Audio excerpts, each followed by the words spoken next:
অভিনন্দন জামান সাহেব, আপনি আমাদের কোম্পানির একজন গর্বিত সেলস এমপ্লয়ি হয়েছেন। জি স্যার, জি স্যার, স্যার স্যার ধন্যবাদ স্যার। আপনি আগামীকালকে থেকে কাজে জয়েন করবেন, ঠিক আছে? ঠিক আছে sir, okay sir, okay sir. আশা করি আপনি ভালো করবেন। জি স্যার, জি স্যার, স্যার। আপনি কি গত মাসে টার্গেট করেছেন? স্যার, প্রোডাক্ট নিয়ে মার্কেটে কাজ করছি, এর মধ্যে অনেক কিছু সমস্যা ছিল। সবচেয়ে বড় সমস্যা স্যার, প্রোডাক্টের কোয়ালিটি অনেক খারাপ স্যার। কাস্টমারদের অনেক কমপ্লেন, মার্কেটে তেমন মালই চলে না।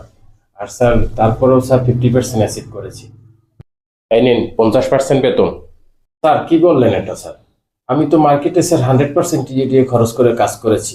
এখন আমি 50% স্যালারি নেব মানে? আপনি তো টার্গেট করতে পারেন না, আপনাকে 100% বেতন দেবো কেন? তাইলে বাইঞ্চোদ তুই পচা মাল বানাই আমার নিয়োগ দিছিস কেন? তুই পচা মাল